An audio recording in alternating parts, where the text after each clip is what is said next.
Bismillahirrahmanirrahim. Assalamualaikum warahmatullahi wabarakatuh. Pada bab kedua, kita akan membahas tentang sejarah perkembangan sosiologi. Latar belakang sosial lahirnya sosiologi adalah perubahan masyarakat di Eropa Barat akibat revolusi industri di Inggris dan revolusi Prancis yang berlangsung pada akhir abad ke-18 dan awal abad ke-19.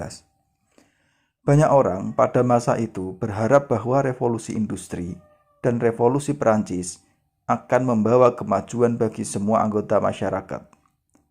Dengan munculnya revolusi industri, pola-pola tradisional mulai ditinggalkan dan muncullah teknologi baru yang mempermudah sekaligus meningkatkan produksi masyarakat, sehingga dapat meningkatkan taraf hidupnya.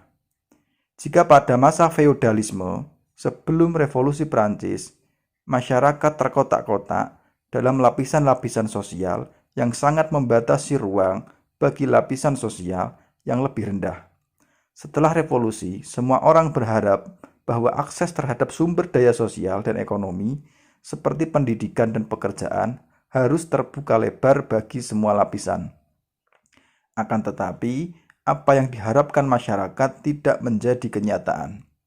Revolusi memang telah mendatangkan perubahan, namun pada saat yang sama juga telah mendatangkan kekhawatiran yang lebih besar. Apa yang sesungguhnya terjadi? Dalam masyarakat timbul anarki atau situasi tanpa aturan dan kekacauan atau chaos yang lebih besar setelah revolusi Prancis. Di samping itu timbul kesenjangan sosial antara golongan kaya dengan golongan miskin. Kelas-kelas sosial bukannya dihapus, melainkan semakin nyata. Kaum buruh menjadi semakin ditekan oleh segelintir orang yang memiliki modal dan perusahaan. Dengan demikian, konflik antar kelas menjadi tidak terhindarkan. Berikutnya, akan kita pelajari beberapa tokoh yang menjadi perintis lahirnya ilmu sosiologi, dimulai dari Auguste Comte. Istilah sosiologi pertama kali diciptakan pada tahun 1839 oleh Auguste Comte, seorang ahli filsafat kebangsaan Perancis. Dialah yang pertama kali menggunakan istilah tersebut sebagai pendekatan khusus untuk mempelajari masyarakat. Selain itu, dia juga memberi sumbangan yang begitu penting terhadap sosiologi. Oleh karena itu, para ahli sepakat untuk menyebutnya sebagai Bapak Sosiologi. Mengapa? Memang harus diakui bahwa Comte sangat berjasa terhadap sosiologi. Beberapa sumbangan pentingnya antara lain sebagai berikut.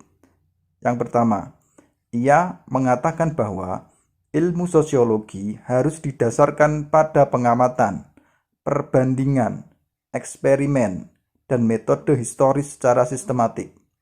Objek yang dikaji pun harus berupa fakta, bukan harapan atau prediksi. Jika harus objektif dan harus pula bermanfaat, serta bukan mengarah kepada kepastian dan kecermatan. Yang kedua, ia menyumbangkan pemikiran yang mendorong perkembangan sosiologi dalam buku Cours de Philosophie Positive yang dikenal dalam hukum kemajuan manusia atau hukum 3 jenjang. Dalam menjelaskan gejala alam dan gejala sosial, manusia akan melewati 3 jenjang sebagai berikut. 1. Jenjang teologi, bahwa segala sesuatu dijelaskan dengan mengacu pada hal-hal yang bersifat adikodrati. Yang kedua, jenjang metafisika, bahwa manusia memahami sesuatu dengan mengacu pada kekuatan-kekuatan metafisik atau hal-hal yang bersifat abstrak. 3. Jenjang positif, bahwa gejala alam dan sosial dijelaskan dengan mengacu pada deskripsi ilmiah. Yang ketiga, ia mengatakan pula bahwa sosiologi merupakan ratu ilmu-ilmu sosial dan menempati peringkat teratas dalam hierarki ilmu-ilmu sosial. Dan yang terakhir, ia membagi sosiologi ke dalam 2 bagian besar, yaitu statika sosial yang mewakili stabilitas atau kemantapan dan dinamika sosial yang mewakili perubahan. Tokoh yang kedua adalah Karl Marx. Latar belakang pemikirannya adalah adanya eksploitasi besar-besaran yang dilakukan oleh para pengusaha atau pemilik modal, kaum kapitalis atau yang dikenal juga dengan kaum borjuis, terhadap kaum buruh yang disebut juga dengan kaum proletar. Para buruh pekerja dengan jam kerja yang ditetapkan oleh para pengusaha dengan seenak hati mereka. Bukan hanya itu, upah yang diberikan juga begitu rendah, tidak sebanding dengan pekerjaannya. Menurut Marx, kaum kapitalis atau pengusaha adalah lintah darat yang hidup dari keringat para buruh. Dengan kata lain, ada ketidakadilan yang sangat besar di dalam masyarakat. Ada kelompok yang menguasai sarana-sarana produksi, yaitu para kapitalis. Dan ada kelompok yang sama sekali tidak memiliki sarana produksi, sehingga sepenuhnya menggantungkan hidup pada para kapitalis. Kelompok ini disebut dengan kaum buruh. Marx mengatakan bahwa sejarah masyarakat manusia adalah sejarah perjuangan kelas yang melahirkan kelompok borjuis dengan kelompok proletar. Sadar akan posisinya di masyarakat, yaitu sebagai kelompok yang dieksploitasi, maka kaum proletar bersatu dan memberontak melawan kaum borjuis. Konflik antar kelas inilah yang melahirkan perubahan dalam masyarakat. Menurut Marx, suatu saat kaum proletar akan memenangkan perjuangan kelas ini yang kemudian akan melahirkan masyarakat tanpa kelas. Tokoh yang ketiga adalah Herbert Spencer. Herbert Spencer adalah orang Inggris yang menguraikan materi sosiologi secara rinci dan sistematis. Menurut Spencer, objek sosiologi yang pokok adalah keluarga, politik, agama, pengendalian sosial, dan industri, termasuk pula asosiasi, masyarakat setempat, pembagian kerja, pelapisan sosial, sosiologi pengetahuan dan ilmu pengetahuan, serta penelitian terhadap kesenian dan keindahan. Pada tahun 1876, Spencer mengetengahkan sebuah teori tentang evolusi sosial yang hingga kini masih dianut. Walaupun di sana-sini ada perubahan. Ia menerapkan secara analog teori Darwin mengenai teori evolusi terhadap masyarakat manusia. Ia yakin bahwa masyarakat mengalami evolusi dari masyarakat primitif ke masyarakat industri.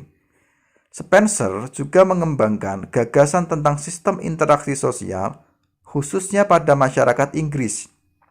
Ia juga beranggapan bahwa keadaan masyarakat akan berubah menuju ke situasi yang lebih aman dan tertib. Hal ini terjadi karena di masyarakat sudah mulai terjadi sistem pembagian kerja secara teratur. Berbagai penanganan pekerjaan di masyarakat mulai ditangani oleh orang-orang yang memang ahli atau profesional. Hubungan antar berbagai pekerjaan juga terjalin dengan sangat kompak. Herbert Spencer juga mengembangkan suatu sistematika penelitian masyarakat dalam bukunya yang berjudul Principles of Sociology.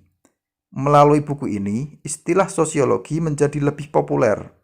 Berkat jasa Spencer, sosiologi berkembang pesat pada abad ke-20, terutama di negara Prancis, Jerman, dan Amerika Serikat. Hingga sekarang sudah menyebar ke segala penjuru dunia.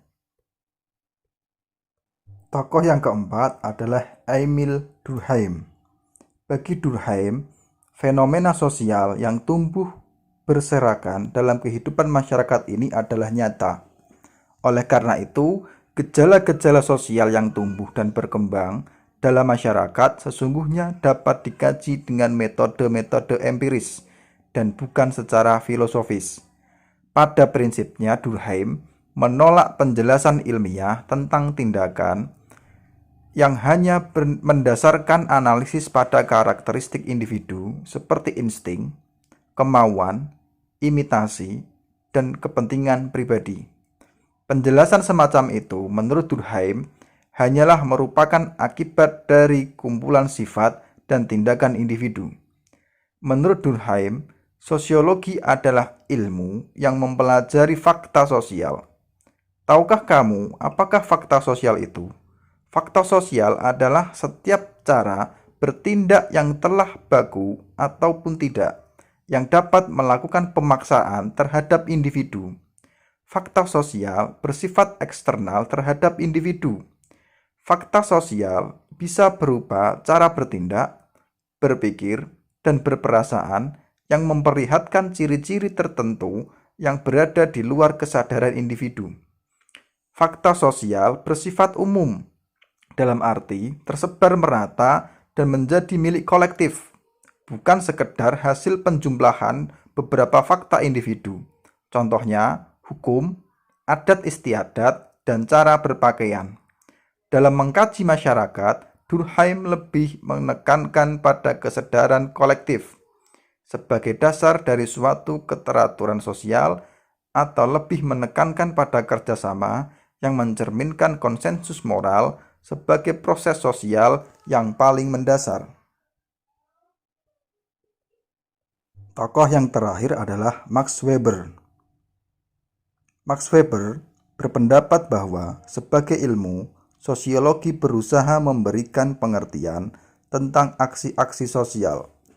Sosiologi membantu mempelajari dan memahami perilaku manusia dan sekaligus penelaah sebab-sebab terjadinya interaksi sosial. Karya Weber tentang perkembangan sosiologi, misalnya analisis tentang wewenang, birokrasi, sosiologi agama, organisasi-organisasi ekonomi, dan sebagainya.